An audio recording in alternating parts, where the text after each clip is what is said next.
Halo sahabat Borneo, selamat bertemu di channel Bisikan Borneo. Untuk kisah kali ini, kita ambil dari kisah nyata yang terjadi di Kalimantan yang berjudul Hantu Mariaban. Dan sebelum kita mulai kisahnya, jangan lupa klik tombol subscribe maupun tombol like-nya.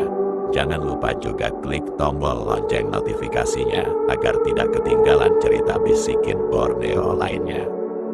Hantu Mariaban. Halo sahabat Borneo, mengangkat kisah dari seorang narasumber yang menceritakan pengalamannya. Bisikan Borneo akan menceritakan dalam sudut pandang orang pertama. Cerita ini didapatkan dari warga desa tempat saya KKN dulu. Saat itu, kami sekelompok jalan-jalan pada senja hari untuk berfoto di tengah sawah dengan latar matahari terbenam. Ketika pulang ke rumah warga tempat menginap, kami ditegur dengan alasan ada seorang yang berbahaya sedang berkeliaran.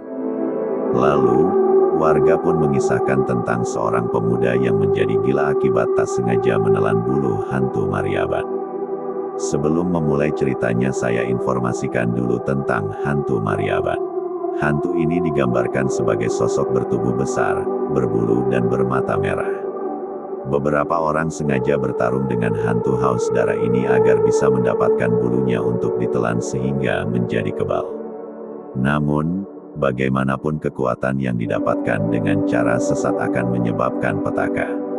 Oleh karena itu, beberapa orang juga melepaskan ilmunya dengan membuang bulu hantu ini tadi. Pemuda di desa tempat saya KKN inilah yang menjadi korban orang buang ilmu tadi. Ceritanya dimulai ketika si pemuda makan pada suatu senja.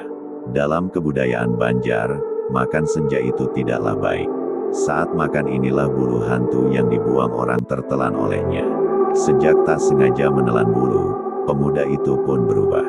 Meskipun tidak selalu terjadi, tapi jika kumat dia akan mencoba membunuh orang.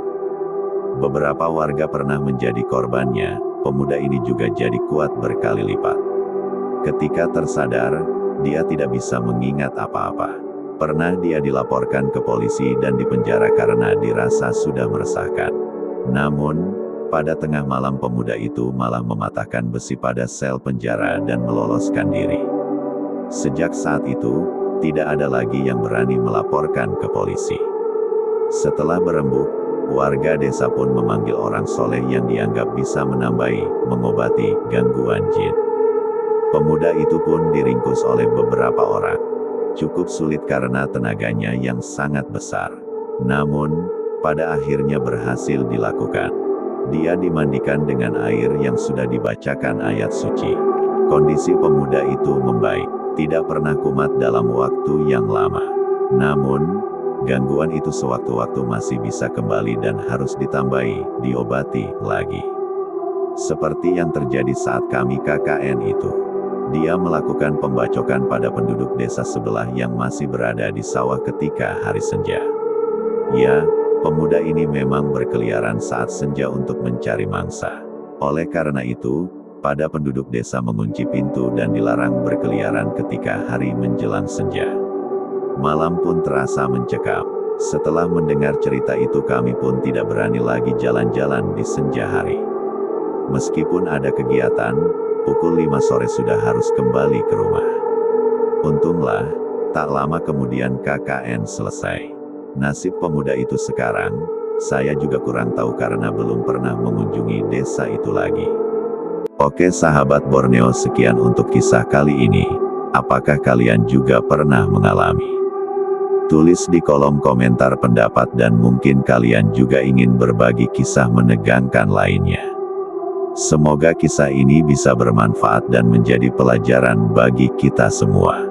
Dan bagi sahabat Borneo yang baru bergabung di channel ini, jangan lupa subscribe, like dan bagikan dengan kakawanan, dingsanak maupun yang lainnya, dan nantikan kisah-kisah horor yang ada di Kalimantan, Borneo, hanya di channel Bisikan Borneo ini.